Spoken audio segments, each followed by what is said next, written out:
Hi, welcome back. So, washing up now. We need to make sure we're clean and tidy in the kitchen. So, part of that is washing up. What we need to do is we need to have washing up liquid, washing up bowl. Hot water is the most important. So we put a squeeze in, not too much. Alright, if we have too much soap, it will be left on here, left on our glasses or our plates, and it will make us sick. So then we put hot water in. It must be very hot. We're looking at over 60 degrees.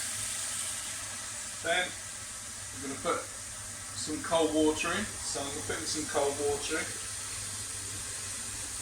And first of all, we're going to do our glasses first. So I've got my jug. I was doing my scrambled egg in. I've got my glass. I have my water in today. After that, we're going to do what we call crockery, which is plates, etc. Then the cutlery, which is all our implements or what we've been eating with. And then afterwards, our frying pans. Okay? So, that's nearly full. Okay? Make sure no knives have been put in there. Okay? So we've got our washing up bowl ready. So I'm going to use a scrubber and then in and give it a good scrub round. Okay, we've got to make sure everything's nice and clean.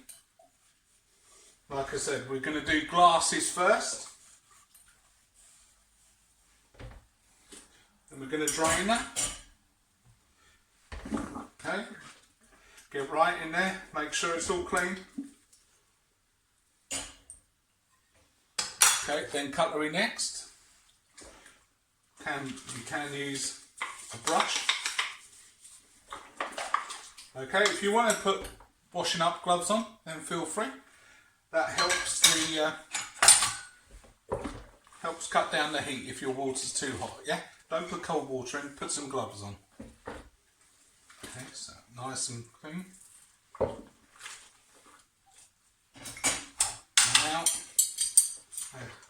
cutlery. We're going to stack that over here. So it's standing up.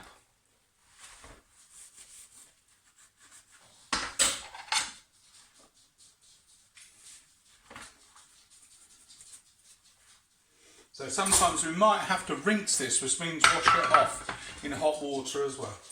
So now my pan. Okay, I'm using a soft scourer here, not using a metal scourer because I've got a non-stick pan here. So I don't want to take all the non-stick off. So it's a very gentle clean. Make sure. And it has to be hot water because we need to get rid of the bacteria.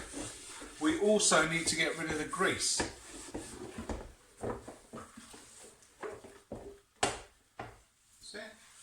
Balance that up there, and then afterwards we're going to dry that up with a clean tea towel or leave it to dry naturally.